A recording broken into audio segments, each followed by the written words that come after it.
a book about retirement planning for Yes. engineers, written as a love story. How can we possibly talk about finance and a love story in the same book? But we can.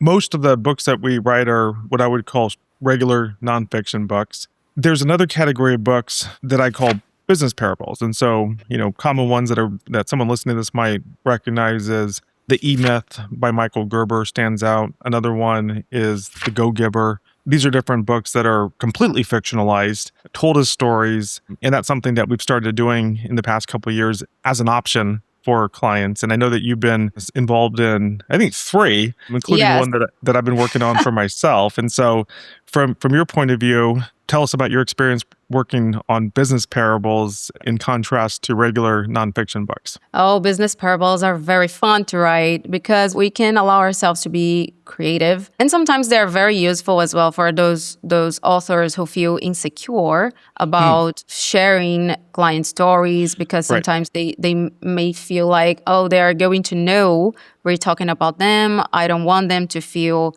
that. So it's useful for them because they can get inspired by those different stories and create a character that is completely fictionalized, but that captures those stories as well. And this is very useful for these clients. And also because sometimes, depending on what you're talking about, it can be kind of hard to read. I don't know, let's say taxes. Taxes sometimes are it's a sensitive topic. So if you write a business parable about, I don't know, someone who had problems with taxes, this can be much more engaging for the readers than if you start to talk about different parts of the tax code in a chapter. So let's talk about one in specific. So one that you and I actually worked on together, and the client, his name is David, and the target reader was well-educated engineer.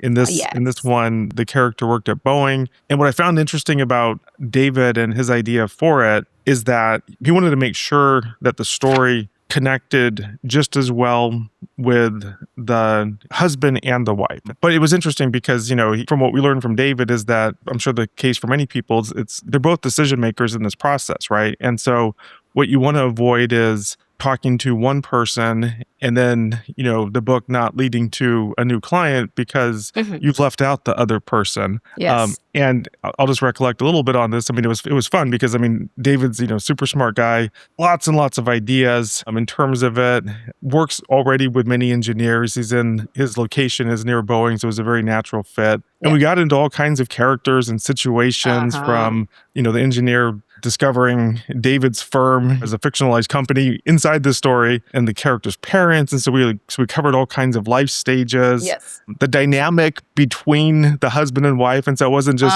here's my financial advice. You saw the tension and drama, if you will, play out. Tell us about your memories of working on that project. Oh, it was so good to work with because there was a lot of interesting content, and it was also challenging exactly for the same reason, because David had a lot of good content to share. His analogies are very engaging and very simple to understand. What I remember most and what I liked most about it's because it was a romance that represents... Which you don't always put together, right? A book about retirement planning for engineers. Written as a love story. How can we possibly talk about finance and a love story in the same book? But we can, because it was very clear to illustrate how financial challenges can also interfere with the relationship between the couples. And the story that we've written with David is the perfect example of that. And I was very impressed on how we could capture all those different topics, the romance, the husband and wife, the son that went to college, and all those different things in the very same book, sharing their experiences, their analogies, and how they help their clients through all those different situations. So it was a very interesting experience to be involved with, and I'm very thankful for having the chance of being involved with the book. I think the key principle that business parables, or I think what they help make easier, is the idea of show, not tell, right? Yes. Oftentimes in straight nonfiction, it's difficult not to fall in the trap of telling, right? This is what you need to know about 401ks. This is what you need to know about Yes. taxes. This is what you need in your telling, right? And so, it's easier to lose the reader. But when you show in a story and the business parable, again, what I like about it is that it's a composite, right? So you imagine who is the ideal reader that you want to connect with, and then you can build up the reader in all the different facets of their complexity and life situations, and you're not constrained by, well, in this one story, based on this one person, only this happened, and so it's limiting. But when you have the business parable, because it's completely fictionalized, you can really Yes. paint the world. You can create the world that you want to simulate for the ideal reader, so that when they get in there, it really goes back to what we're talking about entering. I mean, I think this is like the epitome of entering the conversation happening in the person's mind, because when you approach it like this through a story and you can show not tell, it's like even that engineer who's smart, oftentimes is, I don't know if they're always do-it-yourselfers, but they're analytical, so they're going to really think something Yes. through.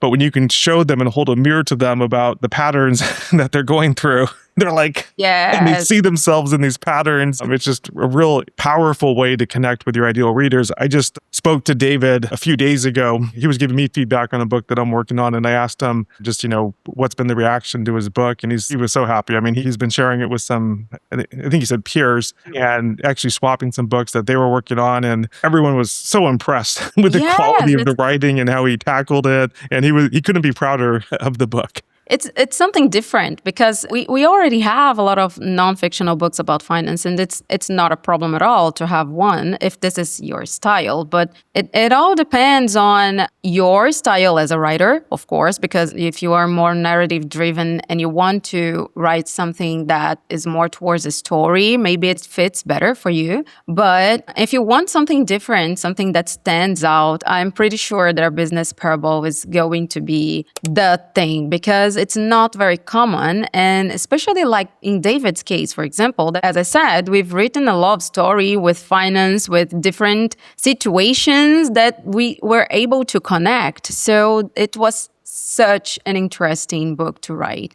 And I think this is the strongest aspect of his business parable, how he could turn all that complexity into something that is engaging, good to read, easy to understand. And actually, you are all the time reading, and you want to know what's going to happen, how that couple is going to solve that problem.